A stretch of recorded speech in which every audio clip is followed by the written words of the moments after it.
फिर वो आपके गांव का नाम है। जैसे यहाँ से बाड़मेर जाओगे, आप अच्छा या बुरा करोगे, ये कहा जाएगा कि नीमल के लोग अच्छे हैं, नीमल के बच्चे अच्छे हैं। बुरा करोगे तो ये कहा जाएगा, आपको नहीं, आपके गांव को बदनाम किया जाएगा। जब आप गांव से निकल के शहर पहुंचे, जब आप गांव से निकल के शहर पहुंचे और शहर से निकल के दूसरे शहर पहुंचोगे, जयपुर चले गए, जोधपुर चले गए या किसी और जगह चले जाओगे इसी राज्य के अंदर, तब आपकी पहचान आपका जिला होगा। तब आप जैसा वहां करके आओगे ना, लोग ये कहेंगे कि बाड़मेर के लोग ऐसे होते हैं। और सबसे अच्छी बात, मैं पिछले 20 साल से बाहर रहा हूं, ये जो बुजुर्ग अपने हैं ना, बूढ़े, पिछली पीढ़ी, वो कहां गए मुझे मालूम नहीं, लेकिन इस मारवाड़ की मिट्टी की ये पहचान जरूर है कि बाड़मेर के लोग बहुत अच्छे हैं। ये अब तक बची हुई पहचान है। मैं हिंदुस्तान भर में रह के आया हूं 20 साल में, मारवाड़ के लोग बहुत अच्छे हैं, ये पहचान है। तो आपकी जिम्मेदारी है कि आप जहां भी जाएं दुनिया में, अपने बुजुर्गों की ये जो मेहनत है, अपने बुजुर्गों का ये जो कमाई है ना, उसको बचा के रख लेना। आप सफल हो। आप छोटी नौकरी लग गए, आप बड़ी नौकरी लग गए, आपका धंधा छोटा है, आपका धंधा बड़ा है, कोई फर्क नहीं पड़ने वाला। लेकिन ये विरासत जो दुनिया में अपनी पहचान है ना, जो बूढ़े पगड़ी वाले लोगों की, कि वहां के लोग दिल के बहुत अच्छे हैं। कई लोग जयपुर, बाड़मेर में सर्विस करके गए, जयपुर में मैं 7 साल रहा, तो वहां यही है, किराया देने के लिए वहां आप जाओगे ना, जो हॉस्टल नहीं है, बाहर किसी घर में रहना पड़ेगा, तो कहेंगे कि आप मैरिड होने चाहिए, छोरे हो, तो उनको शक होता है कि आप अच्छे नहीं हो। जब मैं ये गया ना, तो जयपुर के देवी नगर में पहली बार रहने लगा, तो ये पूछा गया कि आप कहाँ के हो, और कहा मैंने बाड़मेर का हूँ। तो जिस घर में मैं बाई चांस गया था, वो बाड़मेर सर्विस करके गए 30 साल, और मुझे ये नहीं पूछा कि कैसा है, क्या है तेरा बैकग्राउंड, रूम दे दिया। वो बाड़मेर की लोगों की पहचान थी, जिसकी वजह से शर्त ये थी कि आप शादीशुदा होना चाहिए उस घर में रहने के लिए, बावजूद उसके मुझे रूम दिया गया। तो आप जहां भी जाओगे ना, तो अपने जिले से बाहर, तो पहचान क्या होगी, आपका जिला होगा। आप अच्छा करोगे, आपका नाम अच्छा होगा। आप खराब करोगे तो सब खराब माने जाएंगे, आप कोई अच्छा नहीं माना जाएगा। और जैसे ही आप जिले से बाहर, राज्य से बाहर निकलोगे ना, तो आपकी पहचान राज्य होगा। फिर कहेंगे आप दक्षिण भारत में जाके कुछ करके आ जाइए, अच्छा या बुरा, आपका नाम याद नहीं रहेगा लोगों को 10 साल बाद में भी, लेकिन ये कहेंगे कि राजस्थान के लोग ऐसे होते हैं। आप जिस घर में रह रहे हो, आपकी सफाई नहीं है, आपका रूम साफ नहीं है।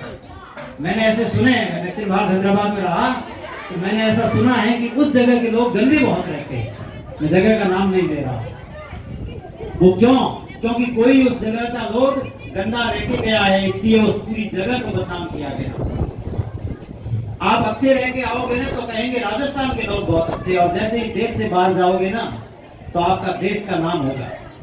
मैं उम्मीद करता हूं कि यहाँ बैठे हम जो तुमसे आगे पीढ़ी वाले लोग हैं, हम देश भर घूमे, तुम्हारी प्रगति इतनी हो कि तुम दुनिया भर घूमो, देश से बाहर जाओ, और देश से बाहर हिंदुस्तान की पहचान आप बना के आओ, जैसी एक ग्लोबल अपनी या विश्वव्यापी अपनी जो पहचान है, वैसी पहचान बना के आओ। तो सबसे इंपॉर्टेंट है कि आपका व्यक्तित्व अच्छा होना चाहिए, और व्यक्तित्व, मोटिवेशन या जो पर्सनैलिटी है, वो एक पहलू है। मैं केवल एक पहलू की बात कर रहा हूँ, ये टॉपिक बहुत लंबा है इसलिए। तो आपका व्यक्तित्व बहुत अच्छा होना चाहिए, और इस अच्छे व्यक्तित्व को बनाने के लिए आपके पास में 3 चीजें होनी चाहिए, जिसको इंग्लिश में बोलते हैं 3E।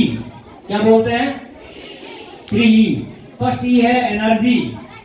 आपके पास में भरपूर ऊर्जा होनी चाहिए, और जिस एज में आप हो, जिस उम्र में आप हो, वहां पे ऊर्जा की कोई कमी नहीं होती है।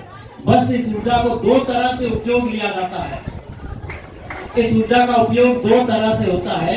एक होता है ऊर्जा का सही उपयोग, और एक होता है ऊर्जा का गलत उपयोग। इस एडोलसेंट एज या वयस्क अवस्था में भरपूर ऊर्जा को ठीक से चैनलाइज किया जाए, ठीक से प्रॉपर दिशा दी जाए। जैसे पानी होता है, जिस तरह से पानी में अपार ऊर्जा होती है, अपार क्षमता होती है, ठीक वैसे भी आप में भी अपार क्षमता है। वही पानी नदी बनता है, वही पानी नदी बनता है, बेहद खूबसूरत चीज होती है। लेकिन वही पानी जब रास्ता भटक जाता है तो सैलाब बन जाता है, बाढ़ बन जाता है, नुकसान करता है। तो आपके पास में जो ऊर्जा है, कोशिश ये करो कि उसको नदी बनाओ, बाढ़ मत बनाओ। और उस नदी बनाने में आप कोशिश ये करो कि जीवन में जिन भी टीचरों से पढ़े हो, मैं नहीं कह रहा हूं कि मैं आप सबका बेहतरीन शिक्षक हो जाऊं, मैं नहीं कह रहा हूं कि जो पढ़ाता है वही आपका बेहतरीन या पसंदीदा शिक्षक हो, लेकिन कम से कम जीवन में एक व्यक्ति ऐसा होना चाहिए आपके पास में, जब मुश्किल हालात आए, जब आप असमंजस में हो, जब आपको समझ में नहीं आ रहा है कि हमें करना क्या है, उस वक्त किसी को खुल के ये कह तो सको कि मैं इस समस्या में हूं, इसका रास्ता क्या है। तो आपके पास में एक व्यक्ति जीवन में हमेशा ऐसा होना चाहिए। अपने शिक्षकों से खुल के बात करिए। मैंने यहाँ देखा है, मैं बाहर पढ़ा के जब इस स्कूल में आया तो बहुत सारी कमियां होती है अपने सिस्टम के अंदर। पर्याप्त शिक्षक नहीं है। पिछले 5-6 दिन से मैं प्रैक्टिकल लेने गया हूँ, बहुत अजीब सा महसूस हो रहा है। लेकिन उन सब के बीच में बहुत सारी कमियों के बाद में अपने पास क्या रास्ता है? अपने पास रास्ता ये है कि अपने पास जो है उसको बेहतर कैसे लें। इसको बोलते हैं पॉजिटिव एटीट्यूड। हमारे पास बहुत सारी कमियां हैं, बावजूद इसके हमारे पास कुछ तो अच्छा होगा। हम उस अच्छाई पे सोचे, हम उस बेहतरीन चीज के बारे में सोचे कि क्या हमारे पास अच्छा बचा हुआ है। तो आप अपने पास एक ऐसा टीचर का मतलब केवल वो जो पढ़ा रहा है उसी की बात नहीं कर रहा हूं मैं, एक ऐसा व्यक्ति जो आपकी मुसीबत में आपकी मदद कर सकते हैं। वो आप हम उम्र का दोस्त भी हो सकता है। ऐसा नहीं है कि आप गलत काम कर रहे हो और आपका सबसे खास दोस्त आपको रोक नहीं पा रहा है। यकीन मानिए वो आपका दोस्त नहीं है, वो सबसे बड़ा दुश्मन। वो लग सकता है उस उम्र में कि आपका सबसे बेहतरीन दोस्त है, लेकिन जब जीवन के 20 साल 30 साल आगे गुजारोगे ना, तब समझ में आएगा कि वाकई वो सच्चाई में वो दोस्त नहीं था। ठीक है, तो दोस्ती और जान पहचान में फर्क होता है। मेरे कई रिश्ते इस बात से खराब हो जाते हैं कि मैं ये कह देता हूं कि अभी तो जान पहचान है, दोस्ती नहीं हुई है। दोस्ती हो जाने का मतलब ये हुआ कि आप तमाम उम्र फिर भूलने वाले नहीं हो। साथ पढ़ रहे हो तब तक याद है और बाद में भूल गए, तो वो दोस्ती थी नहीं कभी, वो भ्रम था, वो लग रहा था। दोस्ती वो है कि आप कहीं भी चले गए। दोस्ती का मतलब ये नहीं है कि आप बात करें रेगुलर, लेकिन जब मुसीबत आए तब आप उसके साथ खड़े हो, चाहे 20 साल बाद, 30 साल बाद, 40 साल बाद, तो आपका रिश्ता सच्चा था, तो ही आपका रिश्ता मायने रखता है। वरना आप सैकड़ों लोगों के साथ पढ़े हैं 12 साल में, 5 साल बाद उनमें से कितने नाम आपको याद रहेंगे ये आप सोच लेना, और 20 साल बाद कितने नाम याद रहेंगे ये आप सोच लेना। 20 साल बाद आपको जो याद रह जाता है ना, वही आपके सच्चे मित्र थे। तो इसलिए जरूरी है कि एक बहुत अच्छा आपके पास में हो। शिक्षकों से खुल के बात करिए, आपकी समस्याएं उनको बताइए। ठीक है, तो आपको उसका फायदा होगा, नुकसान नहीं होगा। यहाँ बच्चे बोलने से बहुत हिचकिचाते हैं, बहुत घबराते हैं। जब बोलने कहा जाता है तो मुंह नीचे करेंगे, सामने नजरें नहीं मिलाएंगे। अरे भाई, तुम्हें गालियां निकालने के लिए नहीं बोला जा रहा है। अच्छी बात बोलने में शर्म कैसी? ये क्यों सोचते रहते हैं कि वो क्या सोचेगा, वो क्या सोचेगा? अगर आप ये सोचते रहेंगे कि वो क्या सोचेगा, वो क्या सोचेगा, तो फिर वो क्या सोचेगा? इसलिए उसकी परवाह छोड़ दीजिए। आपको केवल इतना देखना है कि हम जो बोल रहे हैं वो कहीं सामाजिक रूप से, मर्यादित रूप से गलत तो नहीं है। अगर वो सामाजिक रूप से, मर्यादित रूप से गलत नहीं है तो फिर बोलने में घबराना नहीं चाहिए। कितने लोग, कितने बच्चे ऐसे हैं जिनका नाम अचानक ले लिया जाए और कहा जाए कि यहाँ आके 2 मिनट बोलिए। 12 साल की पढ़ाई के बाद में इस माइक को देख के आपके सारे शब्द गायब हो जाएंगे। क्यों? क्योंकि आपने आगे आने की कोशिश ही नहीं की। अंग्रेजी में एक कहावत है, फ्रेज है कि अपॉर्चुनिटी नेवर नॉक्स ट्वाइस, यानी अवसर दोबारा नहीं आता है। वो एक बार आपका दरवाजा खटखटाता है और आपने उस अवसर को उपयोग में नहीं लिया तो यकीन मानिए आप नुकसान पे हो। आपको महसूस हो रहा है जीवन भर या नहीं हो रहा है, इस बात का मुझे पता नहीं। तो आपको जो नुकसान हो गया यानी जो भी अवसर आए ना, कोई कहे ना आपको जीवन में यहाँ से आगे कॉलेज में यूनिवर्सिटी में कि आके बोलिए, आप मना मत करिए, जो भी बोल सकते हो बोलिए। 2 मिनट रुकिए सरपंच साहब, मैं बस खत्म ही कर रहा हूँ, आप जाइए। तो आपको जो भी का मौका मिले ना, उसको उपयोग में लीजिए, उसको भुनाइए, उसको छोड़िए मत। आप जहां भी जाओ, मेरी आपके साथ सदैव शुभकामनाएं हैं, अनंत शुभकामनाएं हैं कि आप बहुत अच्छे से रहें और जहां भी जाएं उन्नति करें, प्रगति करें। और मेरे लायक जीवन में जो भी काम हो, कोशिश रहेगी कि मैं आपके मदद में काम आ सकूं। वो आपके एजुकेशन से रिलेटेड हो, आपके इमोशन से रिलेटेड हो, आपके फैमिली बैकग्राउंड से रिलेटेड हो, कोई भी प्रॉब्लम हो। मुश्किलों पे रोना नहीं चाहिए।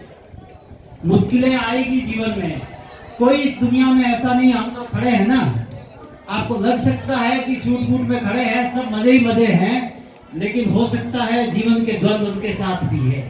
एक फुटपाथ पे सोने वाले व्यक्ति से लेकर दुनिया की सबसे ऊंची पोजीशन पे बैठे हुए व्यक्ति के साथ अपनी अपनी समस्याएं हैं, अपने अपने तनाव है। और जितना ज्यादा है तनाव सबके साथ है, लेकिन रोती हुई जिंदगी नहीं जीना है अपने को। कैसा भी हालात हो, मस्त रहिए, बिंदास रहिए, गाना गाया जा रहा है, एंजॉय करिए। एक शिकायत मेरी लड़कों से, यहाँ पे 2 प्रोग्राम देखे हैं मैंने, लड़कों की भागीदारी नगण्य है। और ये संकेत, मैं अक्सर क्लास में किसी और मुद्दे से, सब्जेक्ट से भटक जाता हूँ, तो ये कहता हूँ कि 100 साल बाद आज जो पुरुषों की स्थिति है समाज में, उसके जस्ट विपरीत स्थिति होगी महिलाओं की। यानी महिलाएं सारी आगे चली जाएगी। आज आप देख लीजिए, औरतें या महिलाएं या लड़कियां कहाँ नहीं है। समुद्र के सबसे नीचे तल में रिसर्च कर रही साइंटिस्ट महिलाएं हैं। हिमालय की सबसे ऊंची चोटी पर पहुंचने वाली महिलाएं हैं। तो आप क्यों नहीं पार्टिसिपेट कर रहे? आपको किसने कह दिया कि कल्चरल प्रोग्राम केवल महिलाओं का प्रोग्राम है? ऐसा आपकी गलत फहमी है। दुनिया के जितने भी तमाम बड़े नाम हैं कल्चर में, बांसुरी बजाने में देख लीजिए, कथक में देख लीजिए, गाने गाने में देख लीजिए, सब जगह डांस में देख लीजिए, सब जगह पुरुषों के नाम हैं। तो आप ये क्यों सोच के बैठे हो कि डांस तो केवल ये लड़कियों का काम है, कल्चरल प्रोग्राम केवल लड़कियों का काम है? आप में अपना टैलेंट, जहां मौका मिलता है ना, यही जगह है जहां पे मैं क्यों बोल पा रहा हूं, क्योंकि मुझे पढ़ाने वालों ने कहा कि आप बोल, और मैंने मना नहीं किया, बोल गया। और जब तक आप जीवन भर सीखते रहोगे, मैं अगली बार बोलूंगा तो हो सकता है इससे अच्छा बोलूंगा, और अगली बार बोलूंगा तो और अच्छा बोलूंगा। आज भी बहुत सारी कमियां बोल रहा हूँ, आप पकड़ पाए न पाए वो अलग मुद्दा होगा। तो आपको जब भी मौका मिले ना कोई काम आगे आने के लिए, तो पीछे मत खिसकिए। अच्छा करोगे ये जरूरी नहीं है, लेकिन करोगे तो सही ना। तो जहां भी आगे भारी वाले निकल के यूनिवर्सिटी, कॉलेज, देश भर में जहां भी पढ़ो, कोई कहे कि ये करना है, आगे होके वो काम करिए, अपनी ईमानदारी से काम करिए। दुनिया में कुछ बनो ना बनो, ईमानदार नागरिक होना बहुत जरूरी है। सही तरीके से ईमानदार रहो। ये मार्कशीट के परसेंटेज कोई नहीं पूछेगा आपसे। आज मुझसे कोई नहीं पूछ रहा कि मेरे 10th में कितने परसेंटेज है। केवल ये देखते हैं कि इस साल मैंने कैसा परफॉर्म किया, लास्ट साल कितना अच्छा किया। मैंने नवोदय में बहुत अच्छा किया, लेकिन यहाँ आके अच्छा नहीं करूंगा तो मेरी कोई वैल्यू नहीं। यानी आपको जीवन भर आप एक 10वीं की मार्कशीट या 12वीं की मार्कशीट लेके तमाम उम्र ये वो सर्टिफिकेट नहीं दिखा सकते कि किसी जमाने में मैं बहुत अच्छा हूँ। आपको हर वक्त अच्छा करना पड़ेगा, तभी आपकी सोसाइटी में वैल्यू है, तभी आपके वर्क प्लेस पे आपकी वैल्यू है। तो लगातार आपको अच्छा करना है, ठीक है, और मस्त रहना है, काम को ईमानदारी से करना है, ठीक है। रोती हुई जिंदगी नहीं जीनी है। लास्ट में 4 पंक्तियां सुना देता हूँ, समय कम है। और